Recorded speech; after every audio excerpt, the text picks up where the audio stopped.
Y lo tenemos en el sur a don Nahuel Michalski. ¿Cómo te va, Nahuel? ¿Bien? Hola Leo, ¿qué tal? Buenas tardes, un gusto estar acá con ustedes, gracias por la ¿En qué invitación. parte del sur vivís? Vivo en San Martín de los Andes. San Martín de los Andes. Sos profesor universitario, además de filosofía, ¿no? Sí, soy docente universitario y becario doctoral del CONICET, o de lo que queda del CONICET. Lo que queda del CONICET. Bueno, vamos a hablar un poquito de las fuerzas del cielo. A ver, ¿qué te parece esta forma de ver las cosas? Yo lo escuchaba a José Pablo Feynman alguna vez, un colega tuyo, que decía, bueno, si todo se lo damos a Dios, entonces está todo resuelto, no pensemos más. Si todo lo va a resolver Dios, o en este caso, las fuerzas del cielo, ¿para qué pensar? Todo va a ser perfecto y todo va a ser por un designio divino indiscutible. Ujú.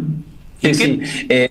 Es muy interesante esa lectura porque de hecho la idea de que habría un determinismo divino, ¿no?, que estaría acompañando a este gobierno es contradictorio con un modelo liberal, porque o somos liberales y entonces son los seres humanos los que están en la decisión y en la gestión, o somos oscurantistas teólogos que pensamos que está todo sobre y supradeterminado por lo divino. Entonces me parece que la relación o conjunción entre, por un lado, el recurso teológico, la narrativa de gobierno, por el otro lado, el recurso a la ideología liberal, es una más de estas contradicciones que me parece, sin embargo, que justamente son las contradicciones que le dan fuerza a la narrativa. Me parece que hay un gran error en que lo he percibido en muchos analistas políticos y politólogos y demás, que bueno, obviamente como no se dedican a la filosofía, quizás, bueno, cada disciplina tiene su campo de injerencia, pero me parece que he captado mucho este error de pensar que la contradicción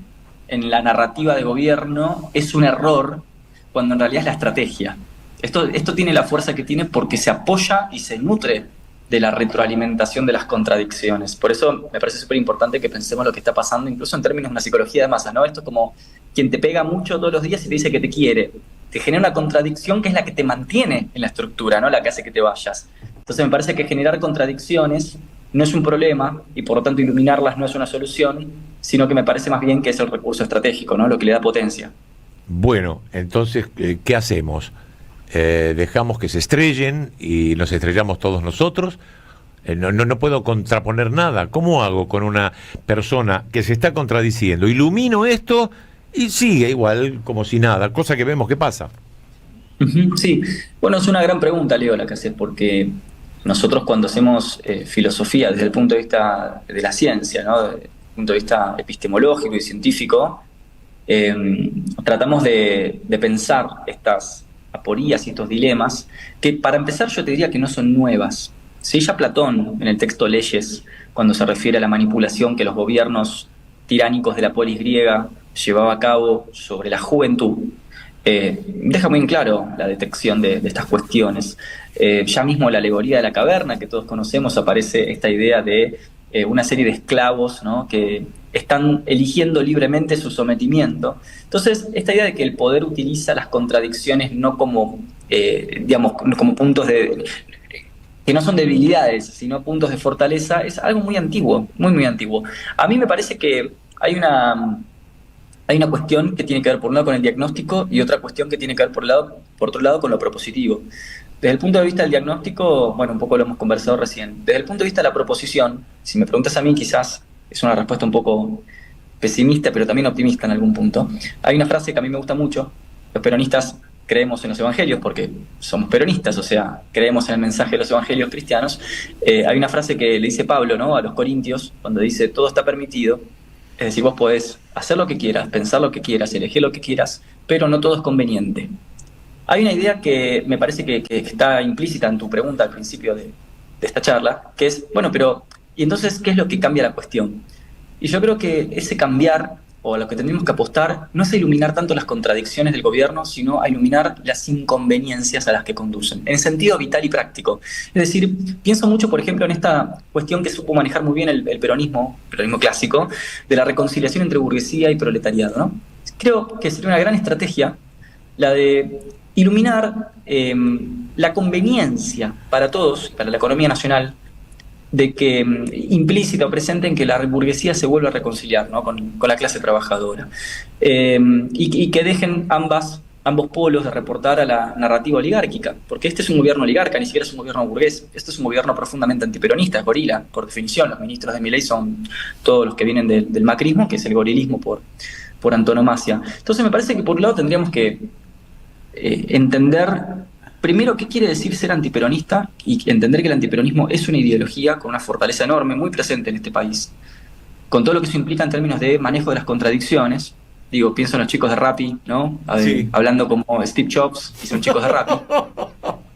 Claro, ¿no? Y digo, bueno, esta cosa del emprendedurismo, del estoicismo capitalista, esta cosa de creer en el progreso, y aparte tenido, como decía vos, Leo, de una escatología rara, tipo la luz al final del túnel, ¿te acordás, no? De todo eso. Sí, claro, claro. La luz, o sea, siempre está ese refuerzo teológico detrás del capitalismo de última ola. Creo que hay una cuestión de diagnóstico, de entender cómo funciona la ideología antiperonista, que no es derecha. Siempre me peleo con mis colegas por esto, ¿no? No, las nuevas derechas, estos no A son ver, nuevos. explícame eso. Yo sé que me iba a pelear con vos también porque te he escuchado. Me voy a pelear con Leo también. No, pero está buenísimo, Leo, la intervención que haces, porque la academia de las últimas generaciones ha entregado estas categorías como, por ejemplo, nuevas derechas, derechas radicales y la famosa ultraderecha, que es una categoría más vieja. Y mira, me gusta mucho una frase de Chomsky. ¿Viste? Chomsky, yo lo entrevisté en mi canal de YouTube.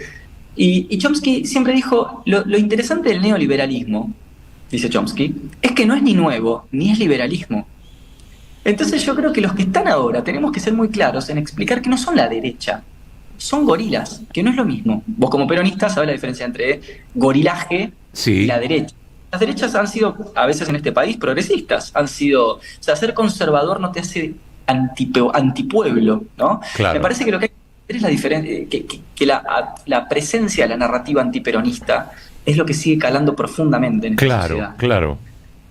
Y desde ese punto de vista, me parece, para cerrar la pregunta que me hace Leo, que como recurso estratégico de, ¿qué hacemos con esto? Bueno, yo iluminaría mucho esto de la inconveniencia para tus propios intereses de ser proletario o burgués, en el sentido de las burguesías nacionales, totalmente destruidas en este momento, y apoyar el discurso antiperonista o la narrativa antiperonista oligarca. Entonces yo pienso, para cerrar, hay que volver, ¿sabes qué, Leo? Hay que volver a la doctrina, hay que volver a la epistemología política que este país nos dio. Hay que volver a hablar de oligarquías, de antiperonismo. Yo no escucho a nadie hablar de eso, ¿viste? Como que todos entraron en la rosca muy europea y muy eurocéntrica, y por lo tanto impotente para pensar lo que nos pasa a nosotros, que no somos europeos, de izquierdas derechas, progres conservadores. Digo, volvamos a hablar de oligarquía y antiperonismo en este país, ¿no? Pero me encantó, me ilumina. Ay, con todas las dudas que tenía yo al abrir el programa. Acá está Osvaldo Papaleo, un histórico dirigente, histórico peronista, y también lo tenemos a Facundo y a Rodrigo, dos jóvenes de la Liga de la Justicia Social, Gisela Miranda, todas las edades para seguir bombardeándote. A ver. No, yo te quería decir que me parece muy bueno tu enfoque. Ahora observemos la realidad. En eso Perón era un analista. El desembarco de Estados Unidos en este gobierno es desembosado, único e irrepetible. No ocurrió en la historia de la Argentina. El secretario del Tesoro estuvo 17 horas acá. 17 horas. Le tomó un avión, vino a ratificar a Milei, se subió al avión y se fueron. Ni durmió casi acá, digamos. Después las manifestaciones del Fondo Monetario, las manifestaciones de Trump. Estados Unidos ha hecho un desembarco llamativo, no mandó la flota esta vez, mandó a los funcionarios para decir que el camino es Milei.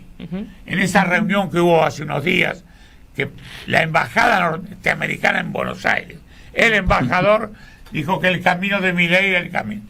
Nunca reíste de Braden. Más que Braden, claro. Braden era un poroto al lado del tipo. Claro. Y eso es lo que nos cuesta, lo quería decirte eso, Nahuel.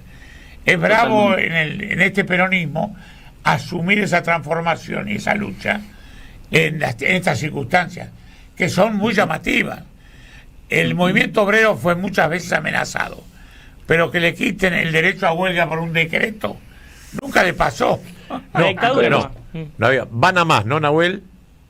¿Cómo? Van a más. Lo que yo decía al principio del programa, haciendo una analogía con el boxeo y las artes marciales mixtas. Hoy está de moda la UFC, entonces el estilismo del boxeo no está funcionando. Ahora, ¿nos subimos al ring de la UFC ¿O seguimos con el boxeo? Lo que se tituló en la época de Alberto el buenazgo.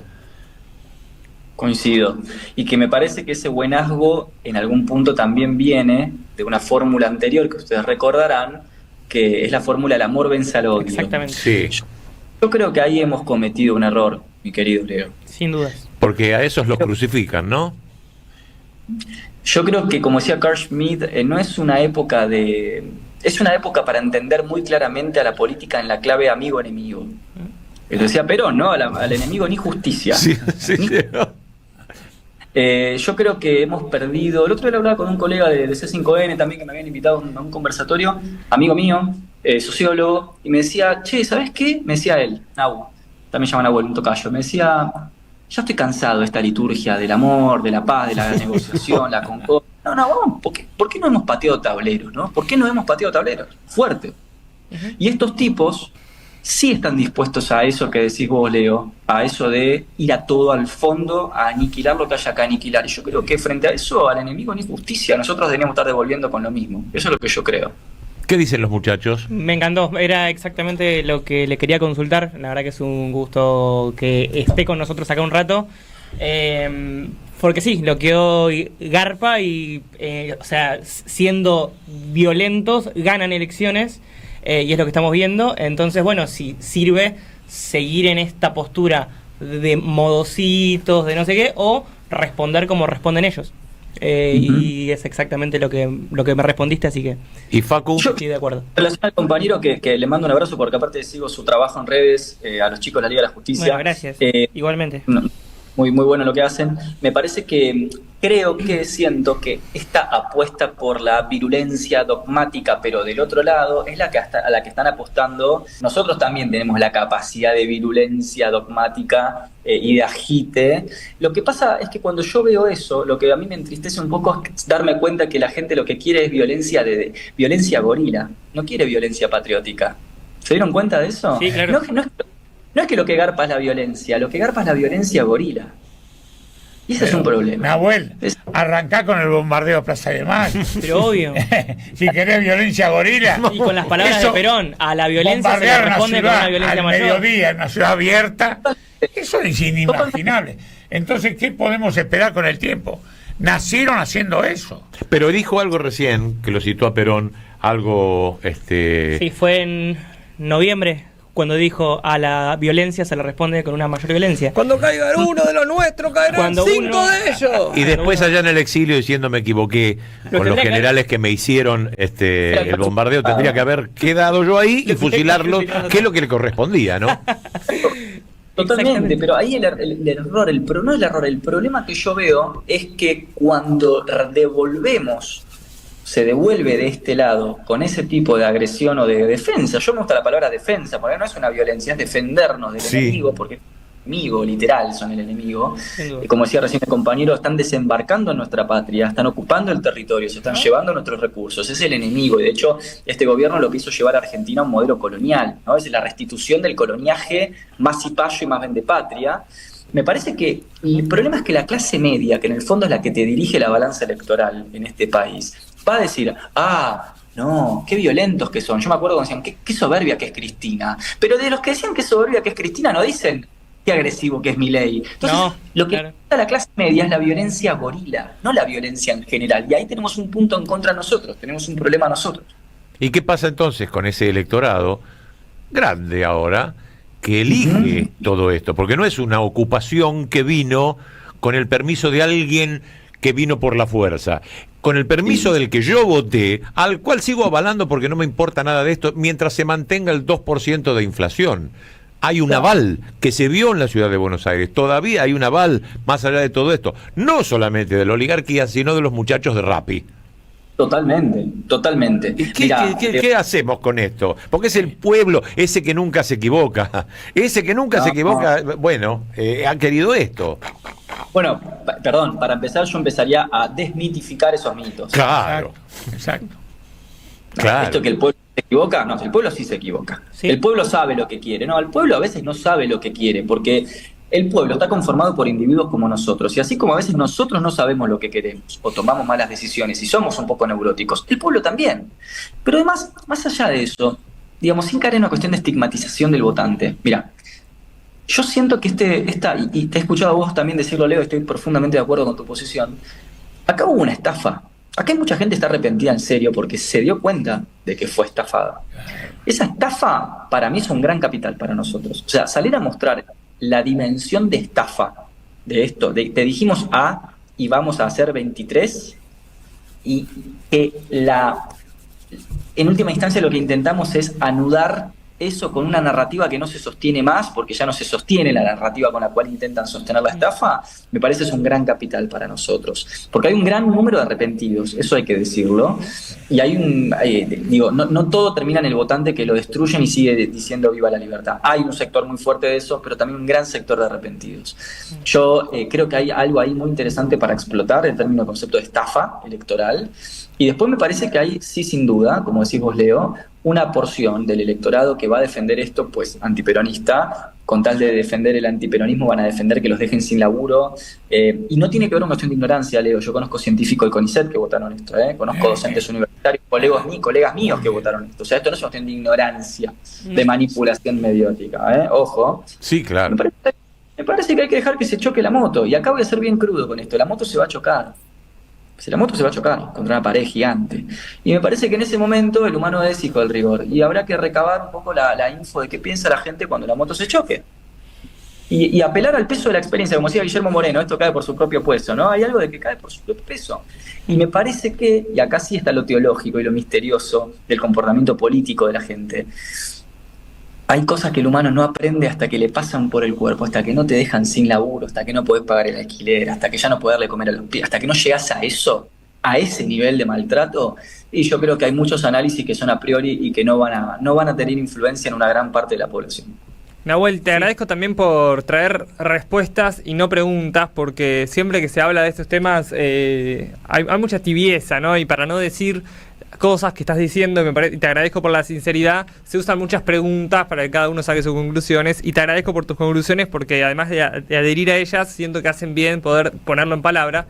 Yo te quiero consultar, ya que tenés tantas respuestas, yo tengo muchas dudas y quiero intentar resolverlas contigo, porque a mí me pasa que yo hago contenido jurídico y cuando a veces estoy haciendo un video explicando lo que dice la Constitución, una Constitución ya tiene 30 años, pero por ahí estoy hablando de artículos que son de 1853, me siento un poco conservador, ¿entendés? En defender lo que dice la letra de la Constitución, la cual puede ser reformada tranquilamente con el artículo 30, 2/3, que pueden ser conseguibles en estas elecciones, y lo que yo defiendo se cambia y por lo tanto me quedo sin defensa. Entonces, ¿qué pasa cuando nos volvemos conservadores? Hoy lo hablábamos de hecho, defender los derechos que se consiguieron hace casi 80 años. ¿Qué pasa cuando uno no es para nada atractiva quizás esa postura tan conservadora? ¿Cómo lo ves? ¿Y qué te parece que podemos empezar a utilizar para salir de una postura conservadora y empezar a defendernos con argumentos un poco más esperanzadores? De vanguardia, sí. Tal cual. Mira, me parece súper interesante tu pregunta por dos puntas. La primera es porque supone que ser conservador es algo negativo, y yo no estoy muy seguro de eso. No sé por qué habría algo malo en ser conservador en términos de valores, o tradicionalista o ritualista. También habría que pensar qué entendemos por conservador, de qué estamos hablando, ¿no? Digo, hay conservadores, hay movimientos que han sido conservadores y al mismo tiempo progresistas en Argentina. El peronismo es el claro ejemplo de eso. O sea, Perón era conservador en términos de valores, progresista en materia de derechos, por ejemplo. Entonces, creo que esta idea habría que ubicar. ¿Sabes lo que creo? Que no hay que no hay que entrar en donde ellos quieren que entremos, en la cancha de ellos, cuando hablamos de cosas como conservador, progre, porque estamos entrando en la cancha de ellos. A mí, yo cuando me cruzo con uno de estos y me ponen... ¿Dónde está la trampa? Cuando te quieren plantear dicotomías. Ahí es donde cuando entramos en la dicotomía, entraste en la trampa de ellos. Entonces, conservador o progre. Si vos empezás a responder y a justificar desde esa dicotomía que está planteada de antemano, pisaste la trampa de ellos.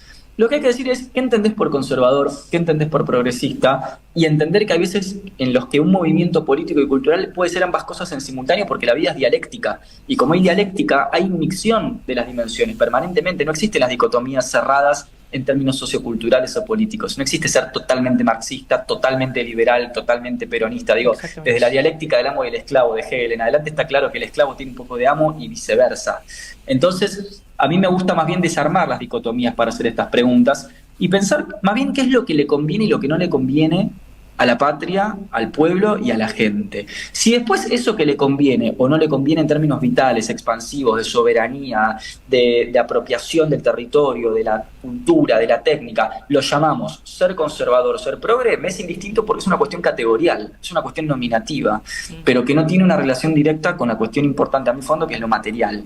Entonces yo creo que como buenos peronistas deberíamos corrernos de las chicanas en las que ellos nos quieren hacer entrar y que a veces nosotros pisamos el palito, ¿no? Porque parecería ser que de ser conservador está mal y ser progre está bien, y yo no estoy de acuerdo con esa lectura, porque me parece que una cuestión tiene que ver con un valor moral, es decir, el mal o el bien, y otra cosa tiene que ver con una distribución ontológica de los principios morales y éticos. Por ejemplo, si uno reporta más a una cuestión de la tradición nacional. Yo no estoy en contra de la tradición nacional, yo defiendo las tradiciones nacionales y defiendo el concepto de argentinidad.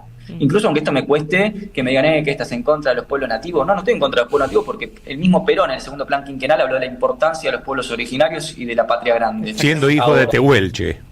Siendo hijo de Tehuelche.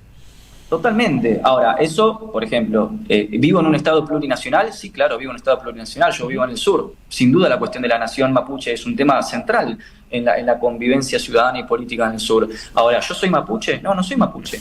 No tengo un compromiso con la vida de los mapuches, como ellos no la tienen conmigo. Entonces a veces empezamos a confundir interculturalidad con multiculturalidad, con que si van casa las minorías. ¿Sí? Creo que empezamos a entrar en una rosca de cosa como de corrección política que termina siendo como contraproducente para nosotros. Entonces me parece más bien que yo defiendo la tradición argentina y no por eso soy un gorila. ¿Entendés? Y he conocido mucho gorila muy progre, ¿eh? Mucho. Sin dudas. Sí, bueno, la última que te hago para cerrar, tenés un día y medio para contestarme si querés, porque es demasiado amplia.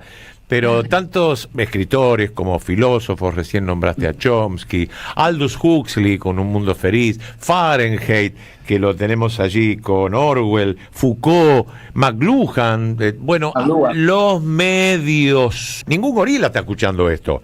Entonces, nos hablamos entre nosotros mismos. Ahora, lo que vos digas y lo que decimos le ayuda al oyente a difundirlo en la familia, con la cuñada gorila, con el compañero de trabajo, en el tablón de la cancha. Pero sabemos que hablamos entre nosotros mismos. En cambio, ellos llegan masivamente con canales estadounidenses como es Telefe o con el grupo Clarín o con Cadena 3, y es muchísima la gente que se llega y caen inocentemente en ese odio comprado. Ahora, ¿cómo se coloniza el sujeto? Filósofo, ¿cómo se coloniza el sujeto y cómo se lo descoloniza con pocas armas? Sí, es buenísima la pregunta. Lamentablemente te estaría estafando yo a vos si te pudiera sintetizar una respuesta de 2 minutos y medio, porque esa es una pregunta de tesis doctoral, digamos. Bueno. Claro, estoy haciendo mi tesis de doctorado en eso y me lleva 4 o 5 años.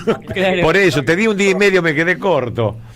Depende de lo que vos entiendas o sea, entiendo lo que vas con la cuestión de la colonización de los subordinados, ¿no? Esta cosa que se trabaja mucho en filosofía latinoamericana, la cuestión de la colonialidad y decolonialidad, ¿no? Esto, lo colonial y lo decolonial, que tiene que ver con algo estrictamente territorial, porque tiene que ver con la huella colonial de nuestra historia, cosa que los europeos no tienen. Con lo cual, esa observancia que vos estás haciendo es muy importante, porque para pensar esto que vos decís, de por qué Mabel o Raúl reportan a la narrativa extranjerizante, cipaya del gobierno actual, es porque hay una huella colonial que está más allá de Mabel y Raúl.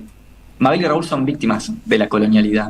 Entonces, hay algo que me parece que hay que entender, que hay mucho de esto que es inconsciente, que son juegos afectivos que operan en el discurso y que son inconscientes e inmanejables para nosotros mismos, para todos, porque nosotros también suscribimos ciertos discursos y no otros, y caemos a veces en el truco, en el engaño de pensar que a nosotros no nos manipulan, y a Mabel, a Raúl sí los manipulan. Y ahí está el engaño, porque en realidad estamos todos dentro del juego discursivo, como diría Ernesto Laclau, ¿no? Hay un campo discursivo donde nos identificamos con ciertas cosas y con otras no.